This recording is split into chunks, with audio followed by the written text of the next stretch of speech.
So గుండె scan దాన్ని echocardiography అని అంటారు. దాన్ని రెండు రకాలుగా చేయొచ్చు.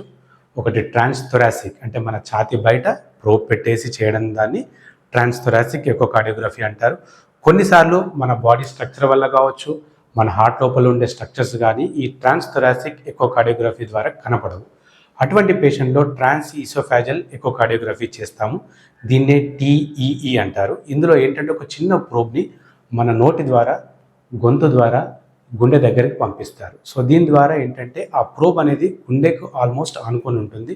దాని ద్వారా ఇమేజ్ అనేది క్లారిటీ ఉండడము, కొన్ని స్ట్రక్చర్స్ మనకు ముందు నుంచి కనపడనివి ఈసోఫాగస్ కార్డియోగ్రఫీ ద్వారా కనపడే అవకాశం ఉంటుంది.